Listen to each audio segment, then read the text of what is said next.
Right, so here we go with part two of the Westwood ride-on, and as you can see it runs, but there's been quite a lot of work on getting this going from looking like that with all the tyres completely knackered.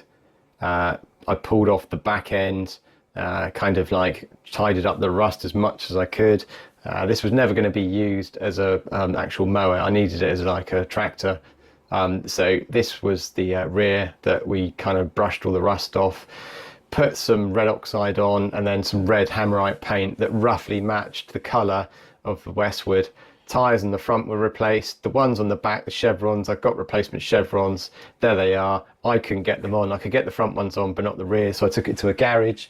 There's the hydrostatic unit in the back. These are quite good compared to Kubota because you've got that like choke pull lever there, and then when you pull that back, it disengages the hydrostatics. You can push it easily, so yeah, that's good. One of the hinges, not hinges, one of the mounts for the hydrostatic unit, that had snapped. What I find on this mower is that it does flex quite a bit, but anyway, we got that welded and that was fixed. The engine ran. I did the oil change, oil filter, fuel filters, the carburetor I needed to clear out. I had a problem with it hunting. That was a leak in the inlet manifold, so I had to make up a gasket. I couldn't find them anywhere. I just made a cardboard one up. That's pretty good. That's going. What else? We replaced the battery, the starter solenoid. There's no funny electrics as such, like controllers, so it was pretty basic stuff. The battery I bought leaked, which was annoying, so I put Sikaflex around it. What else have we done?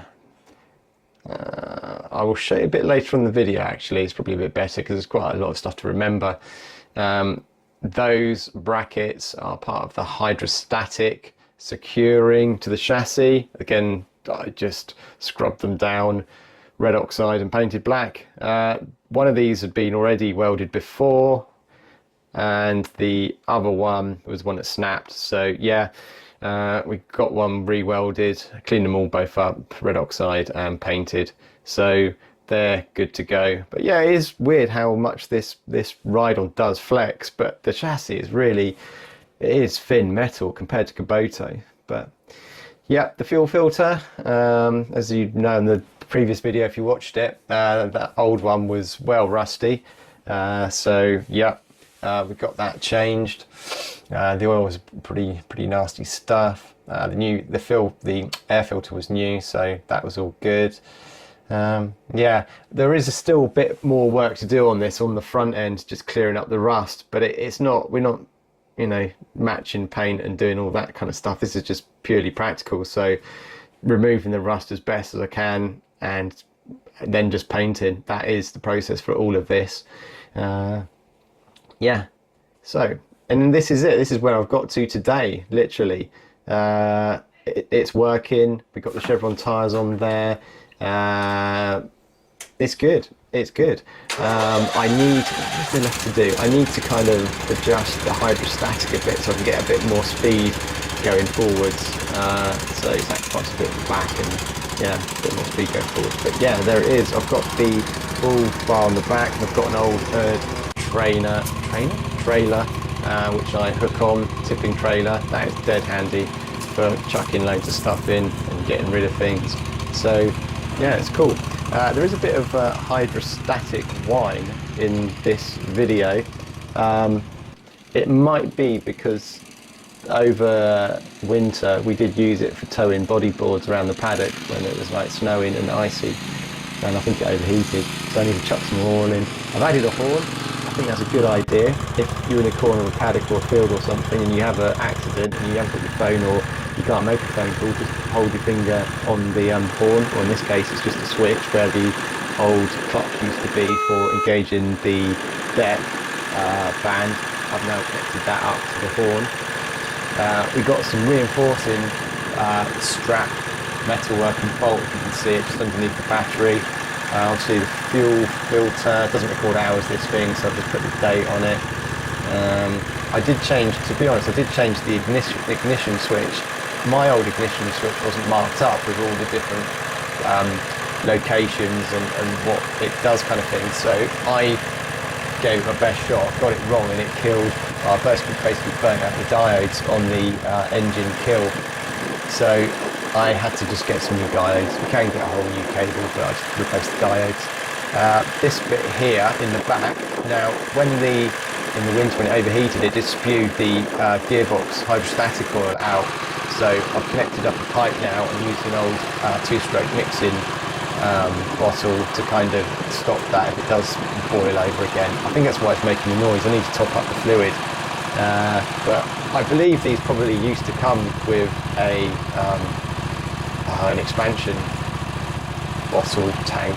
So yeah, I've looked at the pictures and I can't really see any of it and how they look, but this just came with the old tube and a bit of broken plastic stuck in the end. So yeah, I think I like it filling on that, but at least now if it does overheat it won't be spewing stuff everywhere.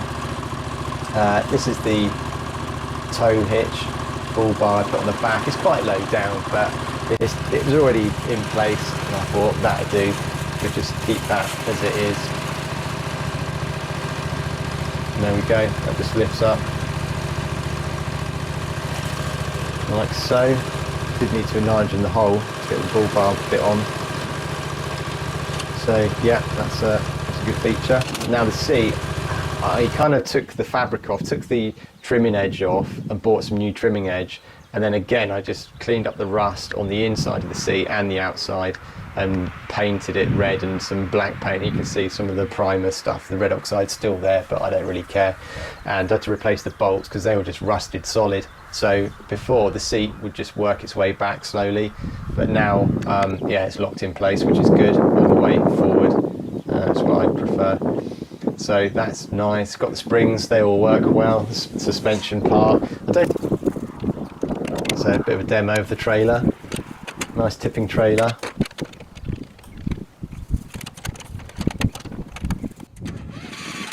And away we go. Well, I kind of use, the way I use it at the moment, I use half throttle just to not sort of use too much fuel up, but for the size of the engine, which I think is it 600cc? V-twin, so yeah, the fuel consumption is pretty good. I think the battery's a bit underrated, or something wrong with the battery, because it does sometimes stick when I'm trying to start it. I did have the starter motor apart. I need to get some new brushes for that, really.